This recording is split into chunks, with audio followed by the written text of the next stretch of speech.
Hello there, welcome. This is Business Connections Live. It's program number 30. 7 ways to make certain that your account is doing the business for you. That's what we're going to be doing today. We've got a great show lined up for you, and it's great to have your company with us today. So here we are. As I said, it's week 30 already, the 9th of April 2014.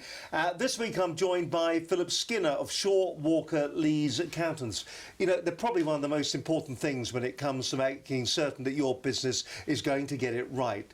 Many businesses, they all kick off, they go down the route, but without a qualified accountant looking after, well, the money side of your business, you can truly get yourself into a bit of a pickle. Planning, budgets, cash flow, even wills and shareholders protection, tax, and dare I say, even VAT as well. All those kind of issues are the kind of things that you need to be looking into and making certain that you're getting right. Let me introduce our guest this evening. It is Philip Skinner. Philip, lovely to have you with us. Good evening. Shaw Walker Lees, just tell us a little bit about them, and then we'll get on to the real nitty-gritty of why we need a good accountant for our business. Okay. Well, we're a merged firm. We were first established in 1925 under the brand Shaw Walker. And last year we merged with a firm in Norwich called Lees, so we've expanded our services. Shaw Walker Lees. Shaw Walker Lees. There, Shaw Walker Lees. And I think the key thing is that, well, we're about 40 staff, technical, partners. We manage a whole range of services. You've touched on a few. VAT, you can get a real mess about that.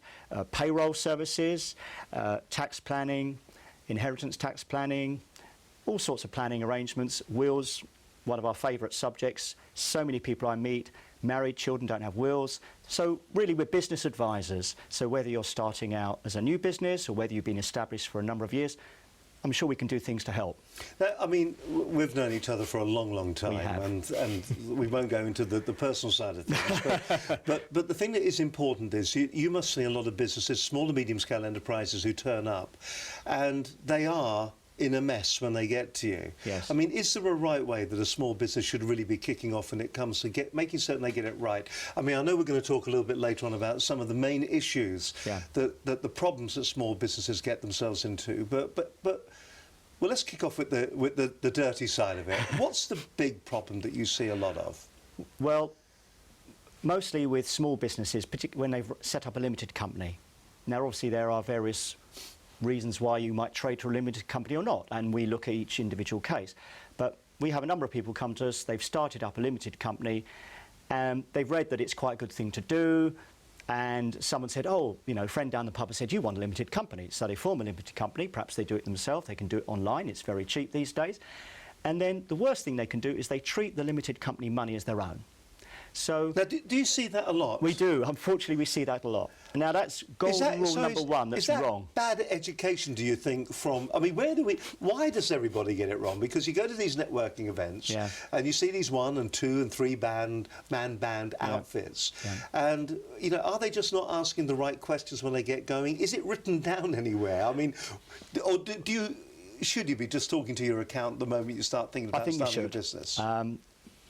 Even some of the people that we meet who've had another accountant perhaps get involved at the beginning, they've told them, I know they've told them, look, you must treat the company money as separate. But unfortunately, human nature being what it is, if you've got to pay a bill at home, the company's got your money because all the bills have gone through there, the invoicing is there, you've got no money, you've got to take it from somewhere. And unfortunately, it happens that they take the money from the company. We'll get this dirty one out of the way. Let's get it out of the way. What are the consequences if you get this badly wrong? I mean, obviously, it actually becomes a loan, doesn't it? It becomes a loan, a director loan, frowned upon by the revenue. All right, there are ways around it. For example, providing you can repay the loan within 9 months of the accounting year end, that's when the corporation tax is due, then you needn't pay the tax on the loan. So, for example, supposing you borrowed £20,000 from your company and your year end has just ended the 31st of March. You've got to repay that loan by the end of December. So really what we've got to do, we've got to really just define this. In fact, my director in my ear has just said, so how does it become a loan? She obviously wasn't listening that closely. The thing that's important to remember, and it really is such an important thing because there are so many small businesses that have done this.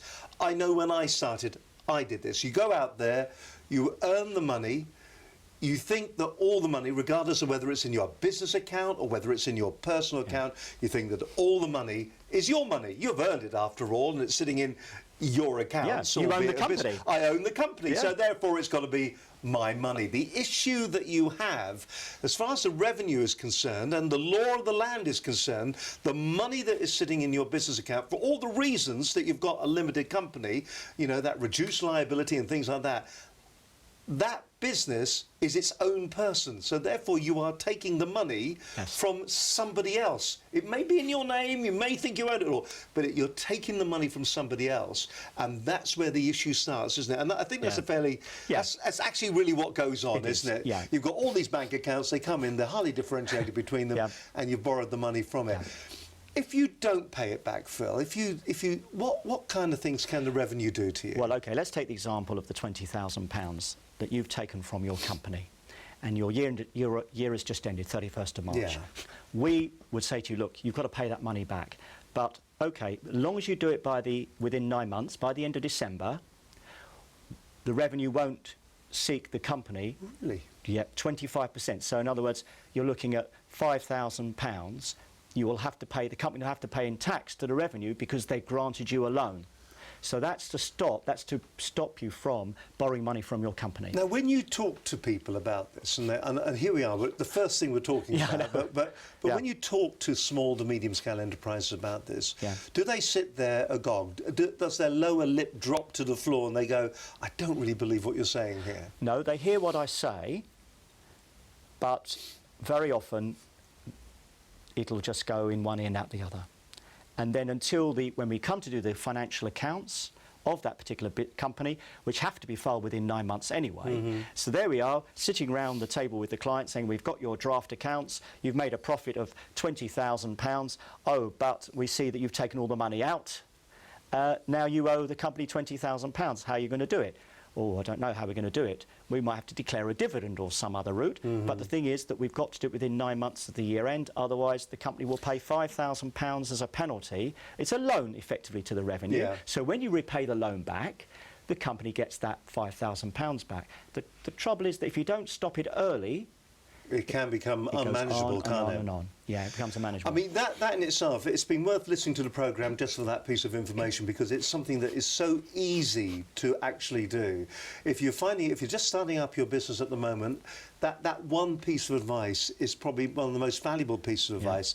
That and keeping your VAT returns up to date are the two, aren't they? Because every return must be up to date. I mean, just coming back to the director loan. Okay, one of the benefits or advantages of forming a company, limited company, is taking a fairly small salary from the business, and that might be essential because the business has just started up, there isn't much money there.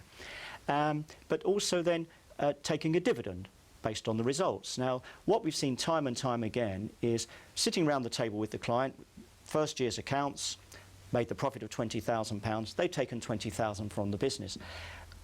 We then have to look at declaring a dividend, perhaps declare it. But you can't backdate dividends. You can only declare the dividend at the time when you have your meeting, effectively, or when you discuss the accounts. Right. So the key thing we have to do is make the client aware, and this is where budgets and cash flow come in.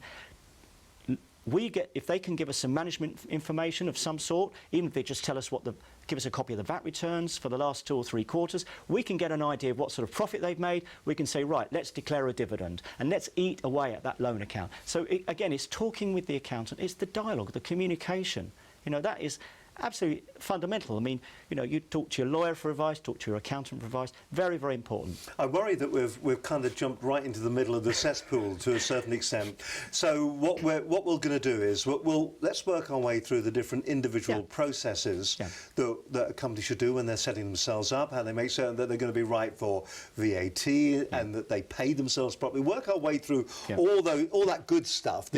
Hopefully the easy stuff. We'll give warnings where necessary, and hopefully somebody who's watching to get a bit of a feel for what they should be doing, because the consequences can be extreme, can't they? Yeah, they can. I mean, they can bring not only the company down, but they can bring you down personally as well, can't Absolutely. And of course, you want to make sure that all your obligations are met. You know, you're dealing with HM Revenue and Customs. That's your corporation tax for a company, or income tax if you're self-employed. You've got, as you say, VAT returns. You may employ staff. You've got payroll. So, and then if you've got staff, you've got human resources. You know, got a whole multitude of things. So we can actually talk clients through the processes, contracts of employment. Lots of small businesses don't have none. Don't have proper contracts of employment. So again, and don't that's a key. realise the consequences of employing somebody as well. Absolutely. Yeah, absolutely right. All right, listen, we'll come back to that in just a moment. We'll work our way through it in a logical manner. But, I mean, that one warning alone is worth watching the programme for. Trust me, it really is. Absolutely. Before we have a bit of a recap on what we did last week, how do you know, Phil, that you've got a good accountant? Somebody once said to me, the only way you know you've got a good accountant working for your business is when you've engaged them. And you never really know that you've got a good accountant until you go to your next accountant if they're any better. Because you'll know that the next accountants can be better or they're going to be worse. So how do you measure how good an accountant is? Well, okay. Ordinarily, I mean, we work on recommendation only. So that's the key thing. If we weren't any good, we wouldn't get anybody coming to us. But the thing is, most accountancy firms, we certainly do, we offer a free initial consultation. Very important. We want to get to know you a little bit, want to know about your business. We want to look you in the eye, see, can we work with each other? I want to be able to trust you. I might not be able to trust you, therefore I don't think it's going to work. So it's very important. Would you walk away then? Absolutely. We have engagement letter, sometimes we take references. If a client comes to us and says, oh, I'm leaving my accountant, I've heard about you. We want to know why are they leaving the accountant. You know, there's lots of reasons why people leave their accountant, change their accountant. We want to know why. We want to establish a very good relationship right at the beginning. Some people assume that people leave their accountant because of fees. It's not always about the fee structure. Sometimes people leave their accountant, perhaps they're a bit strict, perhaps they don't understand their business very well. You know, there are a number of factors. The thing is, come to us, for example, you'll have a free initial consultation, and then we see if we like each other. All right. Well, we'll talk a little bit more about that. He's doing a great sales pitch there, isn't he? Go see Phil. I tell you what, we'll come back and we'll talk a little bit more. We'll work our way through setting up the right way to be setting up your business when it comes to talking to your accountant and making absolutely certain you get it right. But before that, let's look back at last week's programme. It was Brad Burton, the UK's #1 motivational speaker, also the founder as well of 4 Networking. He was absolutely fantastic last week. If you haven't had an opportunity yet to watch the programme, then can I suggest that you go to our YouTube site? Do subscribe when you get there as well, or you can watch it at www.businessconnectionslive.com. Check out the programme. There it is. It's just sitting there underneath me.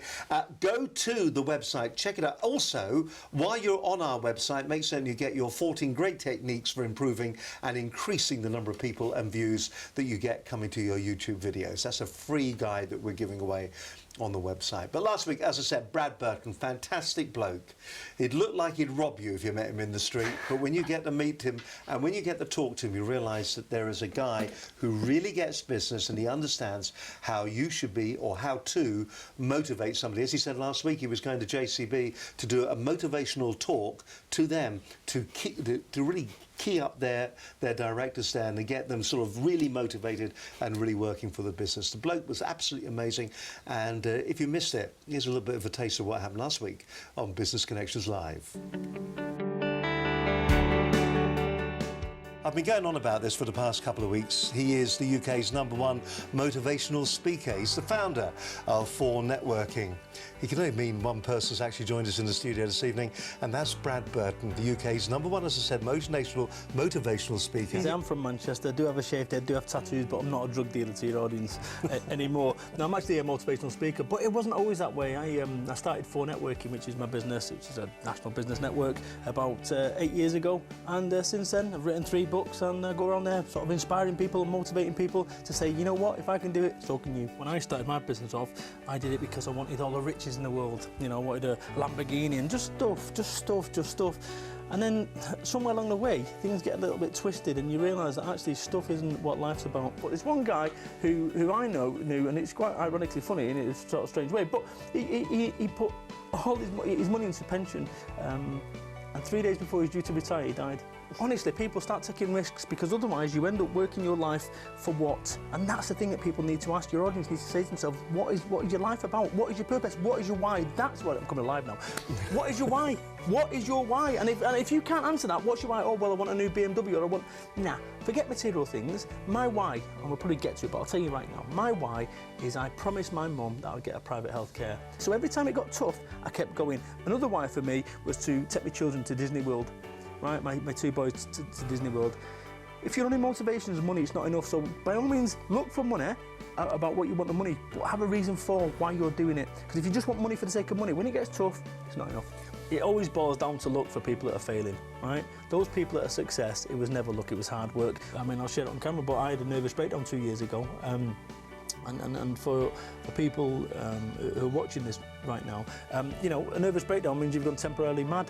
That's what happened, is that I had lots of pressure, lots of personal problems and so forth, combined with lots of business problems. Don't confuse bad decisions with bad luck. I personally made some bad decisions, me personally, and I've got to hold my hands up as a 38-year-old man or whatever. I made some personal, in my personal life, some bad decisions. I think we're all guilty of perhaps, oh, it's been a stressful day today, I'll go and have a bottle of red wine, or I'll go and smoke some more, or whatever you do, because everyone does it, everyone's got the thing that they do to unwind, but you've got to make certain that that thing that you do to unwind or to de-stress isn't likely to cause you more stress than it actually solves. So when you've dealt with what I dealt with as a 20-year-old man, right, your ability to deal with pressure and stress is, you know, oh God, I've got a gas bill going out tomorrow. Well, guess what? Oh, so on a scale of 1 to 10, how difficult is that problem? Oh, it's 10.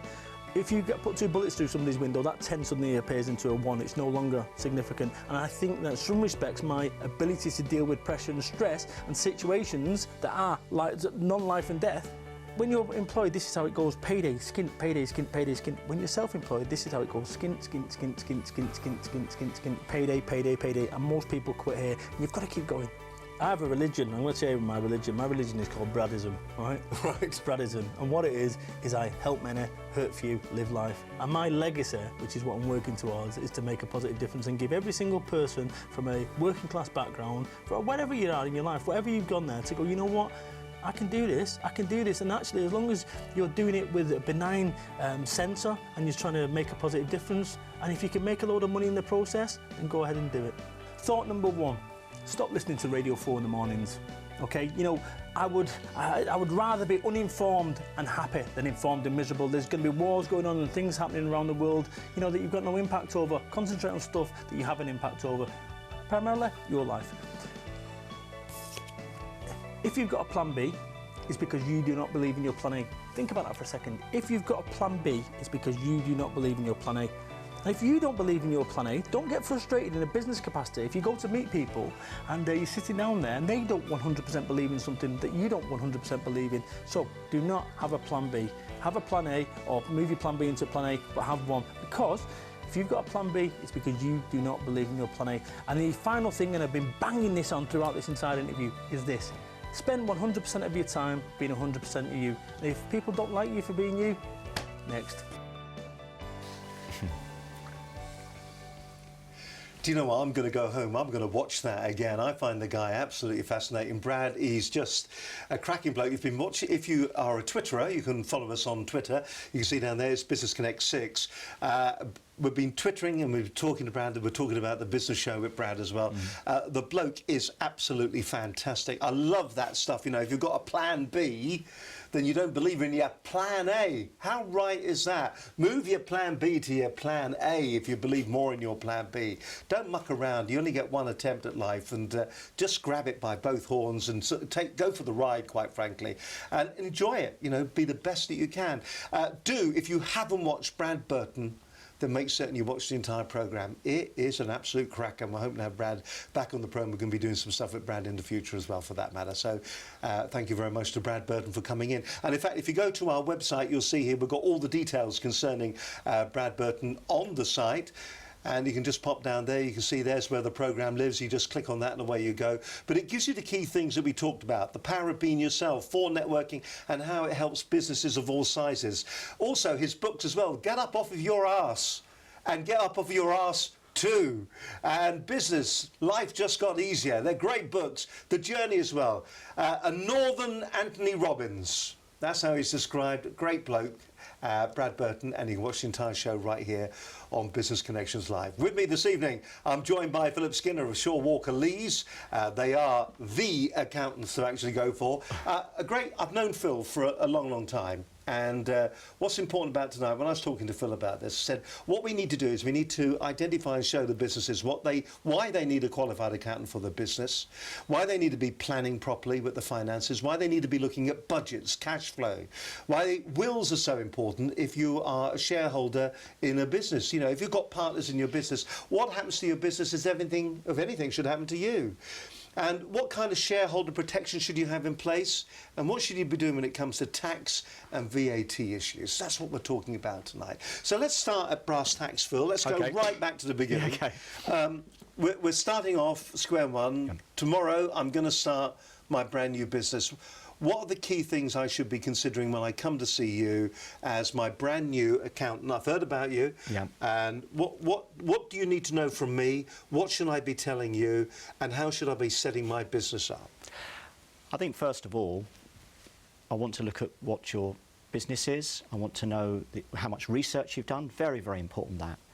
I want to know if you want to see your business plan. We're quite critical about business plans. If you're looking to raise any money, then we can probably help you there.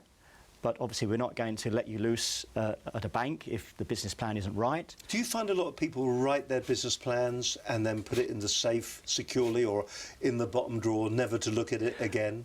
Yes, absolutely. Many people have these ideas. One day I'm going to set up in business.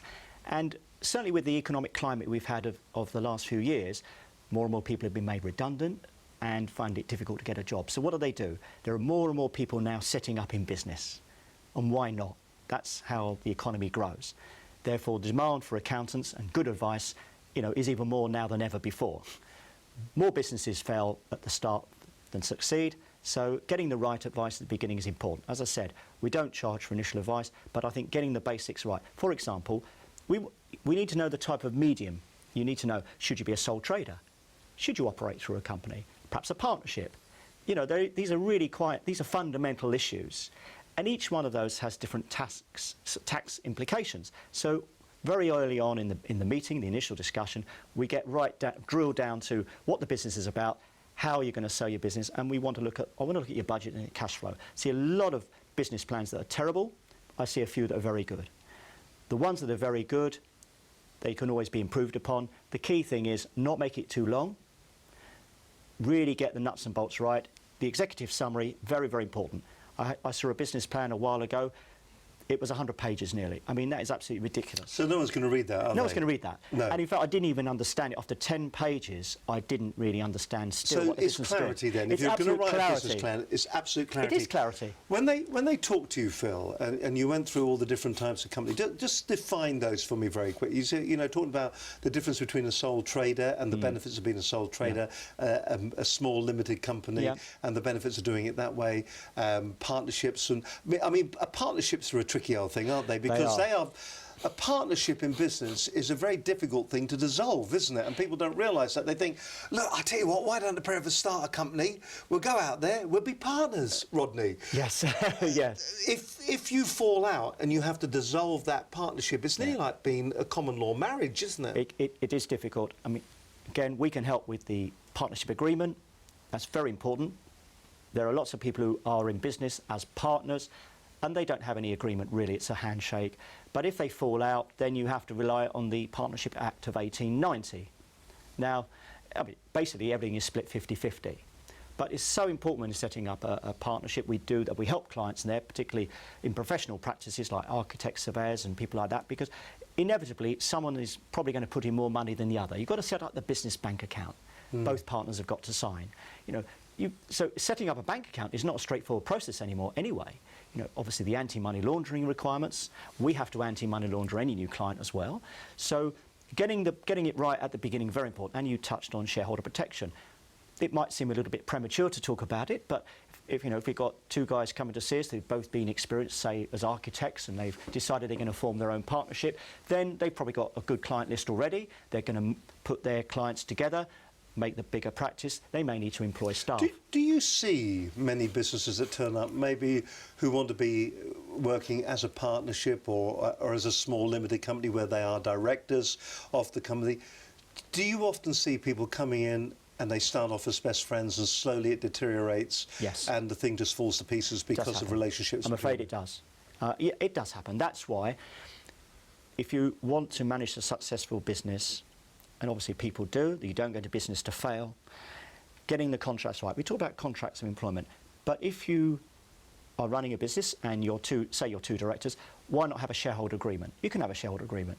Just because you're running the business, you can still have a shareholder agreement. Very, very important also, if one of those directors decides they're going to do something else and leave, then you end up, we as the accountants often end up having to value the business, value the partner's share who's leaving or the director's share who's leaving. That can be quite expensive. They might not agree. So often, when we draw up a shareholder agreement, we would have a formula in place just to say, well, if the turnover is this and the profit's that, then it'll be a multiple, just to keep it nice and simple, so everybody knows where they are. So trying to sort out... I would imagine it can get very bitter, like a divorce would get bitter, I would Absolutely. imagine. Yeah. And again, that's just money. That's demoralising for the business and the staff morale. People fall out, yes they do.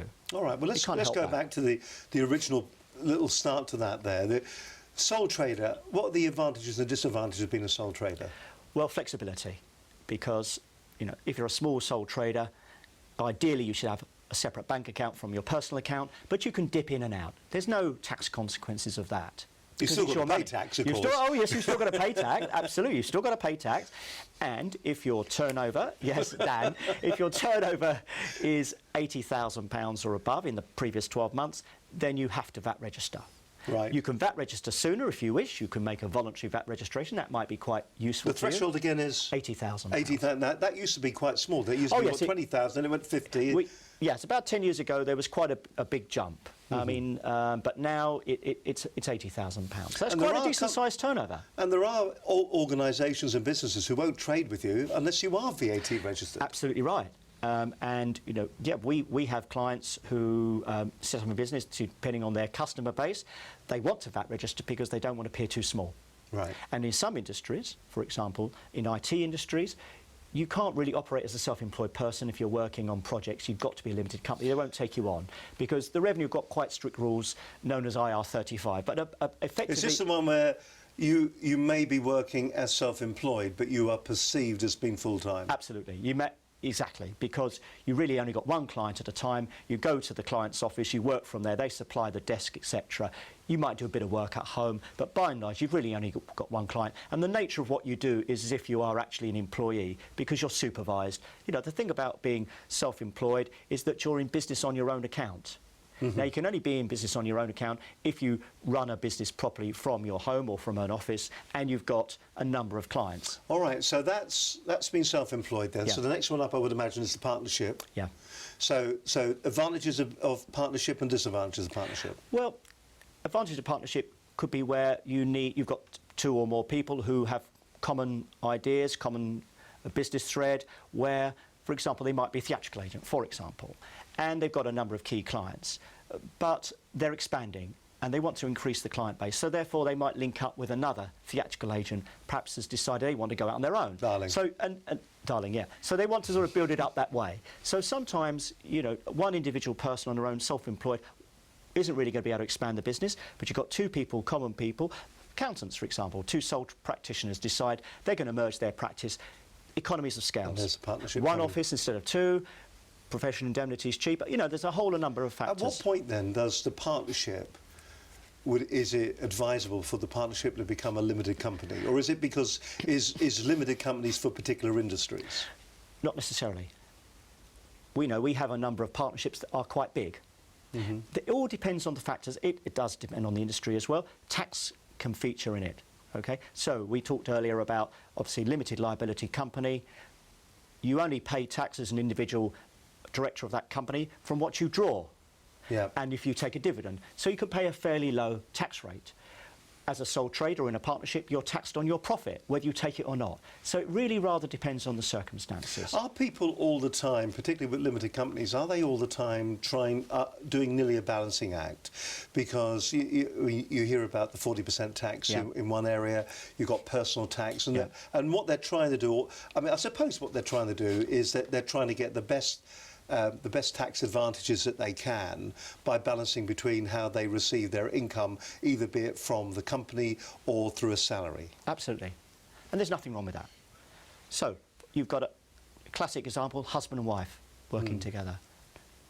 Perhaps the man, the male goes out, gets the income, the wife supports, does the office work, administration. Without her support, the business couldn't operate because there's only so many hours in the day that, getting work.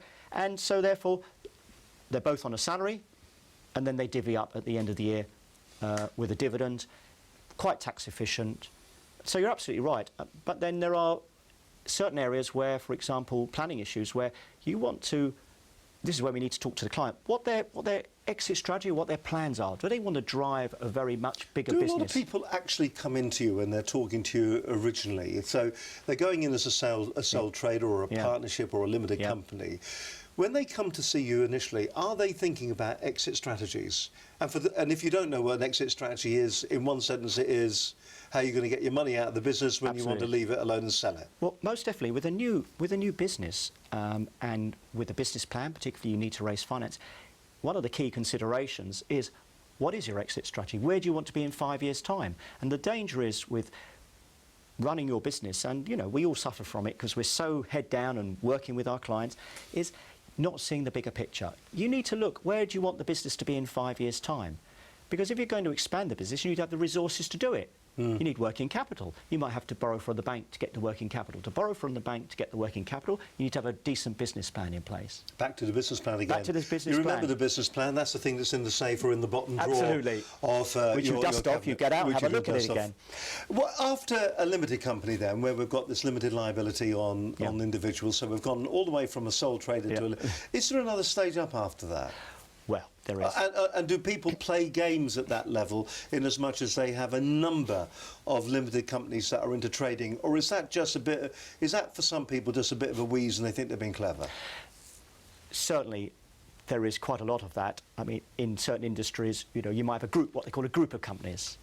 And there might be a very good reason for that. You may have a particular strength in one area, and there might be a synergy with another type of industry.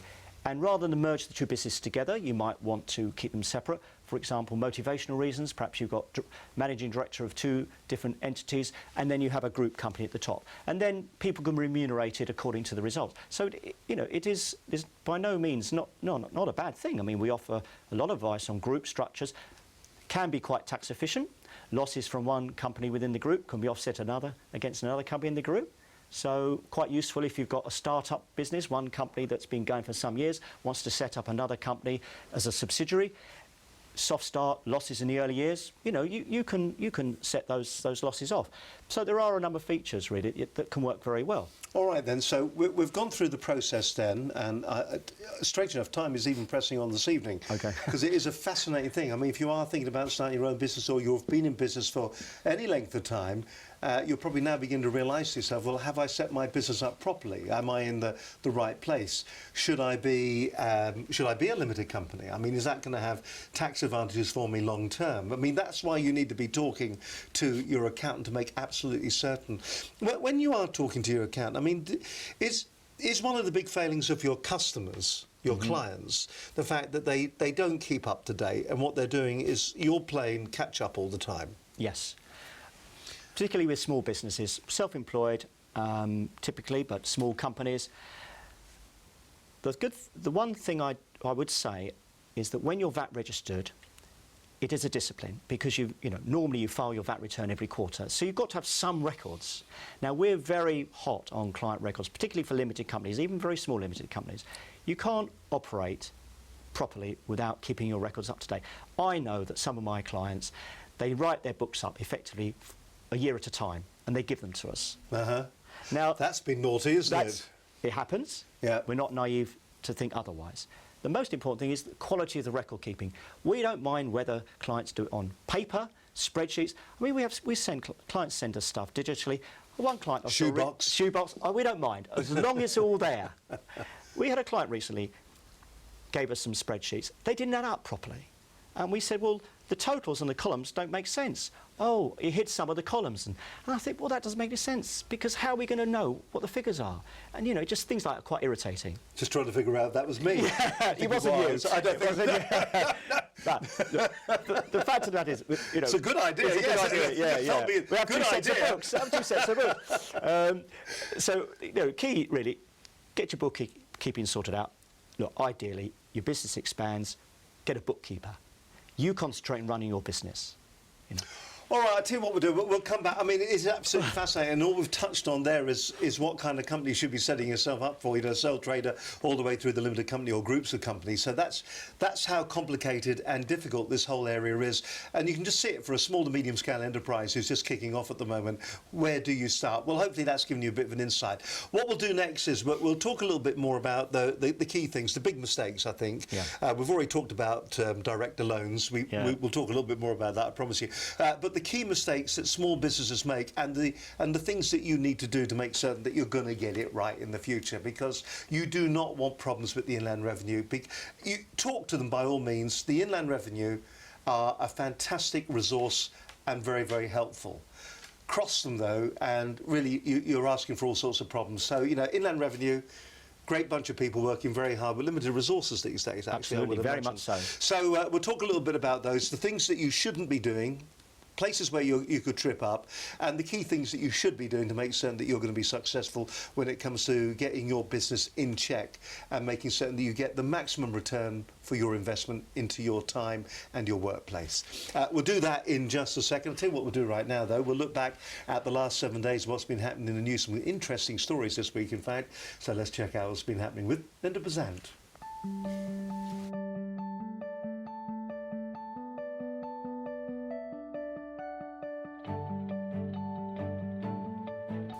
This is Business Connections Live with the business news for Wednesday the 9th of April 2014.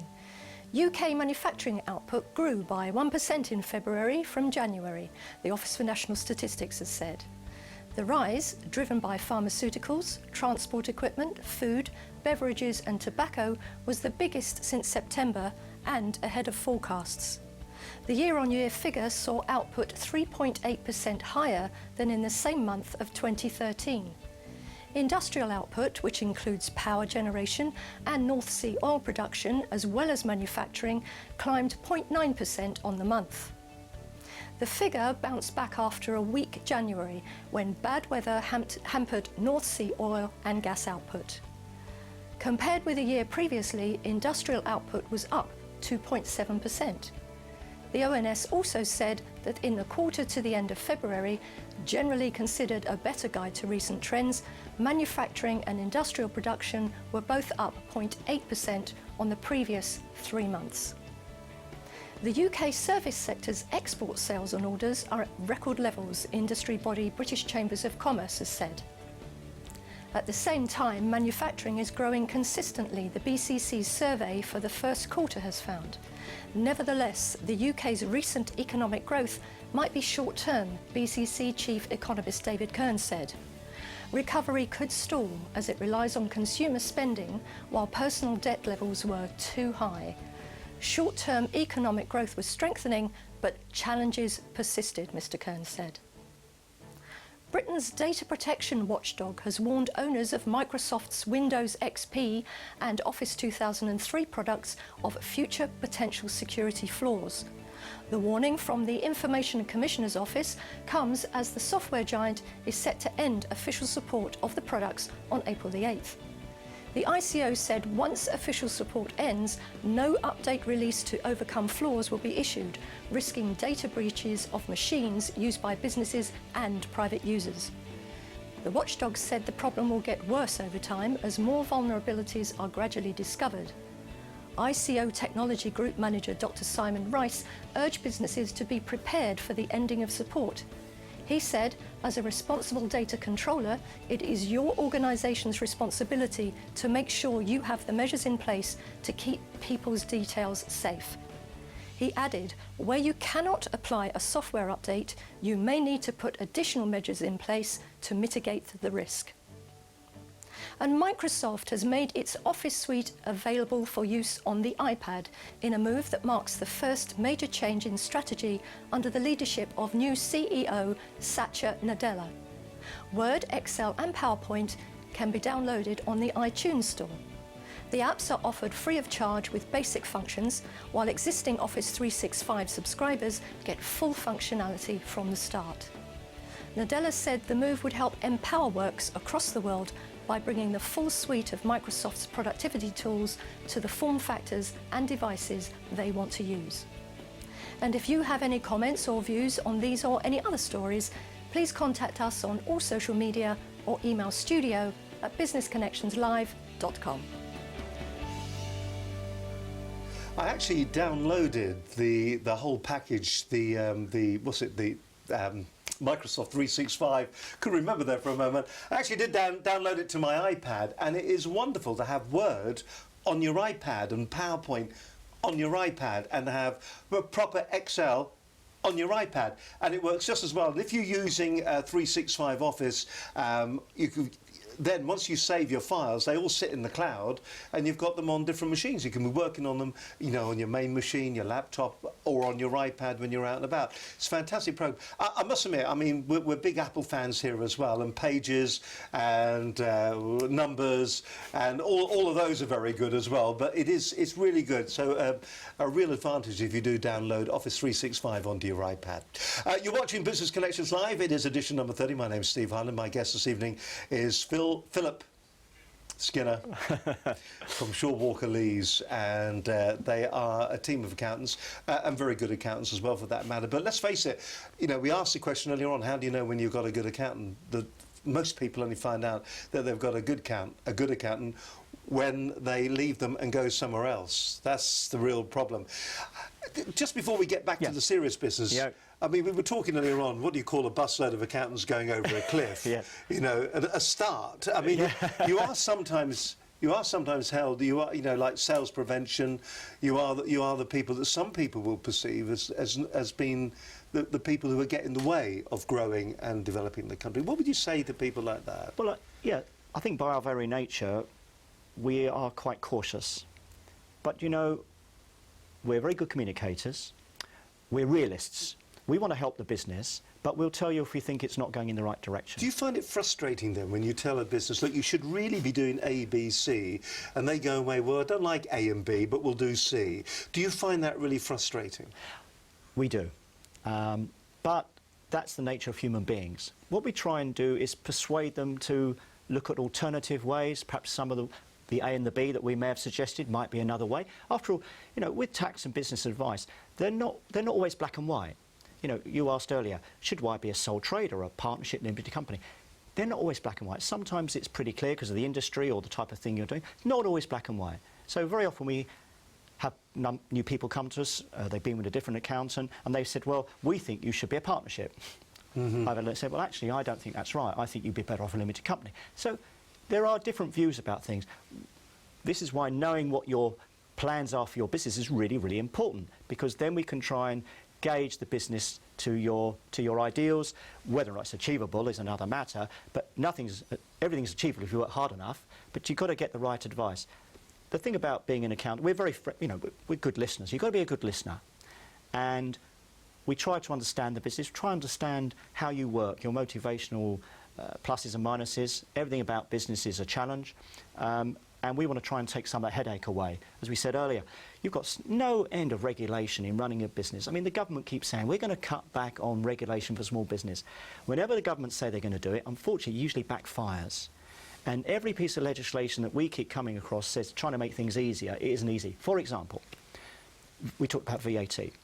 The government introduced some years ago something called the flat rate scheme. Yep, very familiar. Very simple in theory. So, for example, depending on your industry, it's based on turnover, isn't it? It's based on, well, yeah, if your turnover is below 150,000, you can apply to have your VAT applied on the flat rate scheme. So, for example, in the acting fraternity, for example, then when they get their fee, they charge the 20% VAT as normal, but they don't pay the 20% VAT to the VAT man. They only pay 12%. So they keep the difference, but you don't really keep the difference. The biggest mistake is that they think they keep the difference. You don't. The difference between the 20% they've collected and the 12% they've paid over, that 8%, is actually part of turnover. So it's not straightforward. So they, at some stage, will be taxed on that additional turnover? Oh, absolutely, when we come to do the year-end accounts. That's why, you know, talk to us, what is the flat rate scheme right for you or not? It does depend on the type of business. All right, well, I mean, that kind of puts us nicely then into the modes. All right, the big mistakes that people are making when they come to you, we've already talked about the director's loans. Yeah. Don't do it, all right? Don't do it. It's not your money. Yeah. So we've talked about that. What are the other big mistakes that people do? And then what are the big tips to get people out of the mire and to get them sorted? So let's kick off with the mistakes. Well, I think the biggest mistake is that some clients sort of talk to other people apart from talking to us. Every case is different. And so if you talk to us first, we can get you on the straight and narrow. So, for example, much of the time we spent is getting clients out of trouble. They've left it late to let us know they've done something they shouldn't have done, and then we've then got to try and backtrack and put it right. That isn't great. Obviously, it costs them more to do it as well, and it can have repercussions. Is that because not a couple of years back, but should we say, if we're looking back at the way it all worked 10 years ago, Yeah. I hesitate using the word creative accounting because that's Yeah. not what we're talking No. about here, but there was the opportunity to retrospectively sort your tax out, wasn't there? And now they've kind of turned the whole system around so you're looking forward all the time. Yes, and I mean, when you're running a business, you should always look forward anyway. The problems we've had in particularly self-employed, actually, in partnerships, is where they haven't put the money aside for tax. And the revenue take pretty much a dim view of that. And so 10 years ago, they were quite lenient. You know, you rang them up, can you pay by installments? They were okay, but they're not. They take a dim view of that now, and understandably. They might take a much tougher line. But we've just been through an economic recession. Some people would say because of the regulation on the banks and whatever caused it, we find ourselves at the bottom of a real pit. Yeah. Of blackness and despair. Yeah. And some people find it very difficult, or finding it very difficult, to get themselves out of that. They Small are. businesses Yeah. have been hit. The customers, you know, maybe the people that they were selling to switched off, didn't take the product anymore. And once again, this retrospective look, pulling the tax forward and all the rest of it, the money just isn't there because they're looking for the money to survive. Absolutely. But they don't care. No, well, this is why the cash And flow I and the said budget... nice things about them. Yes, I know. This is why your cash flow and budgets are very important, really. Right. And you've got to live within your means. I know it's pretty obvious to say that, but you've got to try and live within your means. And you don't want to get on the wrong side of the revenue. No. They are there to help, but they can't pay your tax for you. You've got to pay your tax, and you've got to sort your tax out. That's why running through a limited company does have certain advantages. I have to say that when you're self-employed, this payment of tax in 2 instalments does hurt. It really does. So you pay, as you know, you pay half your tax in the January, in the year in which you're going to be assessed, and then you pay another half in July. Yeah. Now, That hurts. that does hurt. Now, business being business, typically we look after our clients as best we can, and our clients look after their customers. But for whatever reason, you know, your customer might say, look, one of my customers hasn't paid, so it's down the line. They haven't paid me. I'm sorry, I can't pay you. And so on and so on. It's tough. That's why you need to build working capital. To get working capital, you've got to watch the pennies. You've got to be really you know, tight. I think that the problem sometimes is that it's very easy for the accountant to say that. Because the accountant is working with the figures. Yeah. The people that are doing the work and generating the income are the businesses. Yes. So, it does seem sometimes that the businesses, there is no help for the businesses when they find themselves in a situation. It's all, you know, we can say here till we're blue in the face, Yes. you've got to organise your cash flow, but tomorrow, one of your customers, your major customer, 2 or 3 of your major customers may decide to go somewhere else, and all of a sudden you've now got a shortfall, and that cash flow isn't happening anymore. I mean, how many companies do you know that have gone out of business because of cash flow? Well, most businesses, you know, And that is it, isn't it? fail because I mean, of the the cash money flow may problem. well be coming in. Yeah. It's just too late. Absolutely. I mean, the turnover's there, the gross profit's there, they kept overheads to the bone. But, you know, if you've got... That must be so demoralising for you. It is. Well, it's demoralising for us all because we want every business to succeed. They put their life's work into it. Yeah, of course we want them to succeed. We do what we can to help them in that respect. But, you know... So is the advice then, if you're a small to medium scale enterprise, examine on an ongoing basis your cash flow and maybe even put a bit aside for that rainy day? Without doubt. That's where the working capital is important. The thing about building up your business, hopefully to get some reward at the end, there are good reasons why you might want to build a decent capital base. Because when you sell the business or you close it down, the capital gains issues are very low. They're only 10%. The tax rate's very low.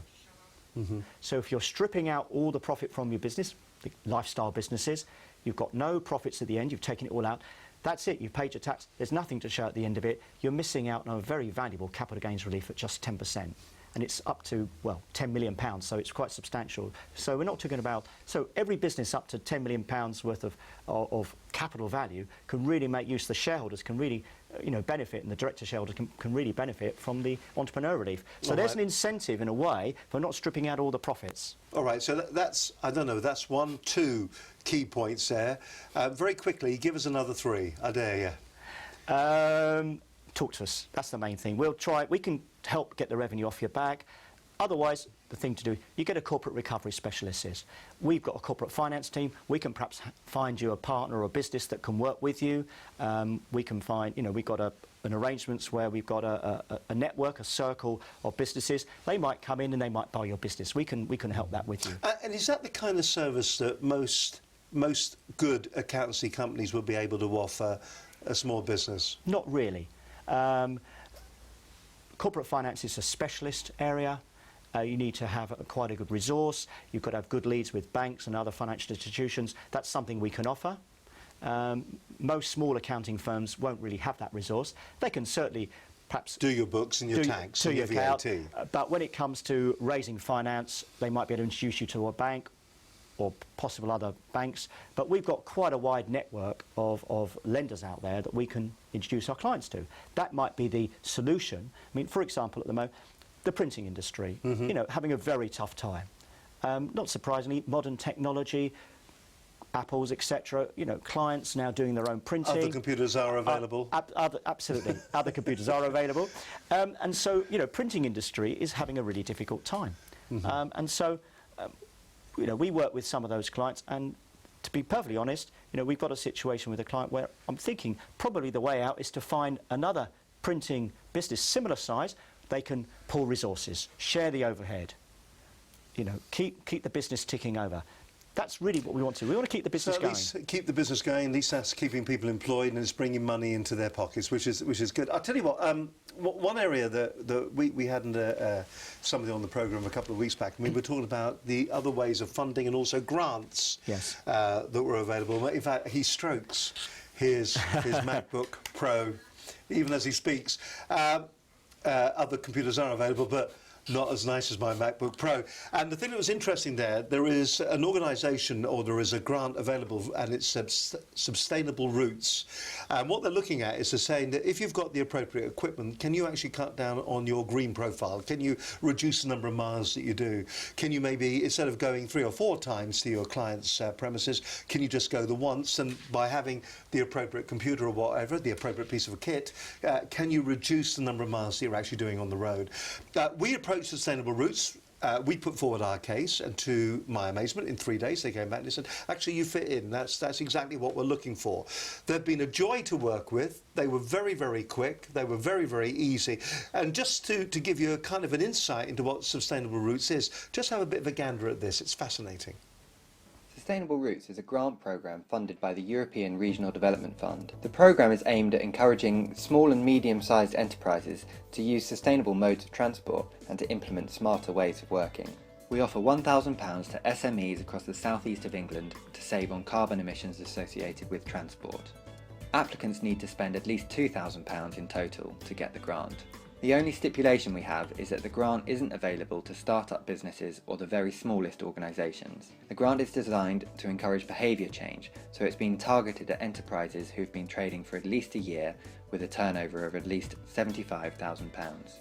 Since 2009, we've given out more than 600 grants which have had a real impact on businesses, saving them money, time and reducing their environmental impact. We've supported businesses to buy laptops and tablets to allow working from home, or to upgrade servers to enable staff to access files as easily as they would if they were in the office. We've also encouraged active travel, for instance by helping businesses to build bike shelters to encourage cycling. And please do visit our website for more information and ideas on what you could spend your grant on. The address is www.sustainableroots.co.uk.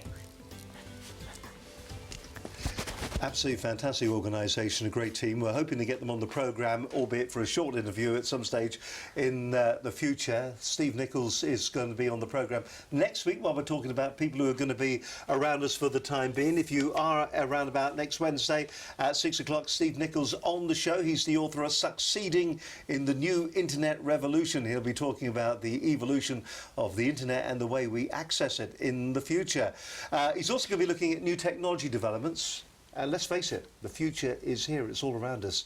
He's also going to be talking about ways that the internet can help your business. In fact, we here at Business Connections Live are trying to help businesses as well. We've introduced the Virtual Newsroom, a new service for businesses, small and large, which enables you to produce your own 15-minute news information programme for your customers and employees. So why send out that newsletter anymore, when you could come in, like Phil has done this evening, or Philip as I like to call him socially, as Philip has done this evening, and talked about, to a certain extent, it's talked about the knowledge that they have within their own business, and you can talk just like that about your business. So you can have a programme just like this one, maybe a bit shorter, 15 minutes, but you can have a programme just like this one, talking about your achievements, what your company has done in the past maybe month, the past 6 months or whatever.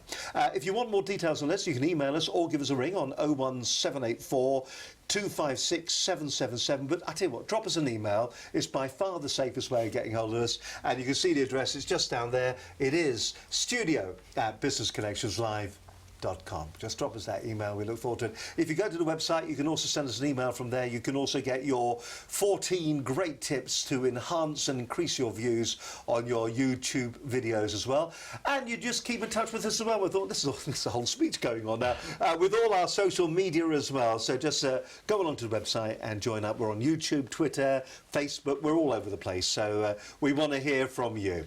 We're talking about the whole world of what your accountant can do for you, and really time is pressing at the moment. But one point that is, I suppose, a lot of small businesses are wondering about these days is, what about company cars? Is there an advantage for you to have a company car? Who owns it? Does the company own it? Do you own it? What do you do for mileage? What do you do for servicing and things like that?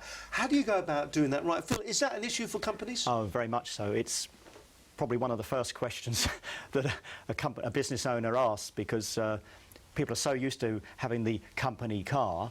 The thing is that the revenue rules now very much are a deterrent against the company car. Okay, the company, the employer, gets tax relief for the car in the form of depreciation, unless it's a very low emission car in which it can write off profit against the full value. But by and large, you're looking at just a very small amount of depreciation relief. And of course, cars lose value anyway. But What write-off profit, what does that mean? well, it means that, for example, supposing the company buys a car for £20,000 and it's got a CO2 emission of about 140, which means it's not a particularly juicy car, it's reasonably good for the environment, then you can write 18%, i.e. £1,800 a year off your profit. Is this really going back to when you've got, like, when you buy equipment? I mean, are people trying to sort of say, well, look, the car is like a piece of equipment and you've got depreciation on the equipment and you're trying to do exactly the same thing with your vehicle? But the difference is that, when you go back 10, 15 years, you may remember, if you did over 18,000 business miles, your taxable benefit as an employee was half. Now, of course, that just doesn't wash anymore. The government, and generally, they want us to spend less time polluting the environment. Sustainable routes. Sustainable routes. So it's the other way round. So really, the general rule is to a client, look, we'd rather you own the car yourself and you charge business mileage. 45p a mile for the first 10,000 miles. That's it. But that covers it. It's nice and simple. What that means is you, the employee, you just got to keep a log of your business mileage. Very, very simple. So if there's a PAY inspection or something like that, P11D inspection, we'll just show the record. Straightforward. Pay as you earn, yeah? Pay as you earn. In fact, if you follow the proper mileage route, the authorised mileage allowance, which is 45p a mile, it doesn't even have to go on that dreaded form, the P11D, the annual declaration an employer has to make to disclose whether there are any benefits in kind. Typically, there might be medical insurance, that sort of thing. Credit card, they are a nightmare. So another thing key to, you asked earlier, what to be careful about, another of the golden rules, watch out about your company credit card. Serious rules about those. We really waved the Riot Act Misappropriation of the credit card is a real problem. You can only use the card for business use, and even then when you do use it for business use, you've got to disclose it. So there is admin involved there. All right, I've got one other question. Go on then. Well, another question, and I'm sure this is a lot of companies have got sort of hauled over the coals for this. When it comes to entertaining, Yes. what is now classed as entertaining your clients? Meals, mostly, and dining out restaurants. If I entertain you, Phil, and Yes. I take you out for a meal, Yes. can I claim for you, and can I claim for me? The answer is not simple. Okay, let's go. No. You have to distinguish between you, the company will pay, suppose you pay by credit card, for Yeah. example. You take me out for a meal. Been a long time since you've done that, but anyway, suppose you take me out for a meal. No, you take me out for a meal and you pay on the company credit card. Okay. That hasn't come out of your pocket, has it? No. So it's not taxable on you, because you know, actually the company's incurred the cost in a way, but it's not a tax deductible expense for the company. Right. But you have been able to entertain me, but it's being paid for by the company. That's okay. Supposing you were a sole trader, self-employed or in partnership, you take me out for a meal. The cost of that meal is £50. Unfortunately, it can't be a tax deductible expense. So entertaining, whilst entertaining is a very important part of business, it's not a tax deductible expense. So we have to, what we call, add it back. So if the company makes a profit of £100,000 and you've spent £20,000 on entertaining, the taxable profits of the company are actually £120,000. Oh, crikey, Oh, yeah. right. So that really does kick back, It does doesn't kick it? back. So, therefore, that's why it's very important, again, one of the other things is really monitoring the expenses, because they can really dig deep into your cash flows. All The right, expense credit card, you know, people have the expenses card and all the rest. Very, very careful. With our clients, we say you must have them checked.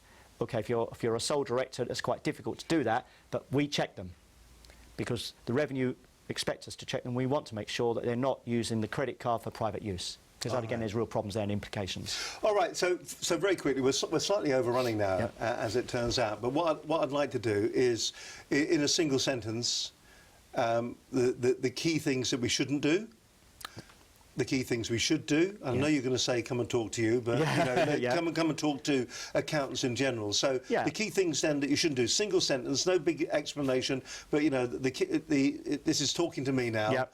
So the key things that you shouldn't be doing are. Don't make it up. Don't think you know best. Just come and talk to us, or make sure you talk to your accountant, a qualified accountant. That's one. Okay. Listen to what we have to say. Two. Be sensible about your cash flows. Right. Really very important. I can't emphasise enough about the cash flow. That's the main. I think they're key things, really. They're the key things. Yeah. Listen, Phil, it's been an absolute pleasure having you on the programme. We always ask our guests to look straight down the lens, and now's your opportunity to do the pitch and to tell us a little bit about the business and what you offer to small and medium scale enterprises, how they can contact you as well, for that matter. This is the opportunity to do that. It has been fascinating. I feel that we've brushed the surface, though. We have. It seems to be this could be a whole series of programmes looking at what you should be doing when it comes to setting up your accounts or working with your accountant to make certain that your business is going to be successful. Phil, the camera that you're going to be looking down is camera number 3. Okay. It's the one over there. So take a deep breath and look straight down that lens. And you know, really, it's about what Shaw Walker Lees can actually offer small to medium scale enterprises. Maybe offer your business, for that matter. Maybe you are looking for an account at the moment, or maybe from what you've heard tonight, you're going to be going back to your accountant and you're going to be saying to him, "Look, I've heard a few things. Just explain it to me. Make it clearer for me. Have I been really getting this wrong over the past couple of years? I really need to update the way I think about the way my business is working." The accountants are there to help you. There are other accountants out there apart from Philip Skinner, but not many good ones. Other accountants are available. Philip, straight down camera 3. Please do enjoy in your own time and take it away. Okay, well, I think you've heard quite a lot from me, and I hope you've got a taste of the sort of issues that we get asked lots of times, and I suspect they might be I may have answered some of the questions for you. I hope I have. But the key thing is, do talk to your accountant. Make sure they give you a clear explanation. Don't be afraid to ask. You know, that's what we're here for. But if you feel that you're not really getting the advice that you think you should be getting, perhaps from what you've heard today, just contact us. We're always very amenable, willing to talk to people. There's no initial charge, as we said earlier, just a consultation, come and have a chat, you know, in our boardroom, and we can just see how we can help you, if at all. But I'm sure there's something we can do for you. We have a wide range of services. Tax planning, as I said earlier, I think that's one of the key things. Nobody likes paying tax. We can help you reduce your tax. Corporate finance, there's a whole thing, VAT, we spoke about. There are lots of traps for the unwary, but just don't get it wrong. That's the key. Talk to us and we'll help you. So thank you very much. It Hope really you enjoyed is. it. Well, I hope you've enjoyed this evening. It's have, been yeah. absolute fun Yeah. having you in on the programme. Don't forget, if you get an opportunity, do watch our Brad Burton programme. That was a fantastic show. Steve Nichols is going to be on the programme next week. He's the author of Succeeding in the New Internet Revolution. He'll be talking about the evolution of the internet and the way we access it in the future, new technology developments. The future, trust me, is here. That's going to be on next week's edition of the programme. If you want to check out the virtual newsroom, we do that. We could be doing a programme just like this for your programme, for your business, for that matter. And if you do go to our YouTube site, please, just there, please do subscribe to the channel. That really does help us. You won't be contacted if you subscribe to the channel. Just press on that link there. We'd love to know that you are actually watching. You can also subscribe as well, or register on our website at www.businessconnectionslive.com. If you just pop along there, and you'll get yourself that free guide on how to use YouTube video more effectively in the future. Listen, from Philip Skinner of Shaw Walker Lees, wonderful accountants, and myself, Steve Hunter, thank you very much indeed for watching. We're looking forward to having Steve Nichols on the show. And once again, if you get an opportunity to watch Brad Burton, then just make certain you watch that programme. If you get a chance to meet him, then go right ahead. He's a fantastic bloke. From me, Steve Holland, Philip Skinner, Thank you. and the rest of the team, we'll catch you again next week. Bye for now. Bye-bye.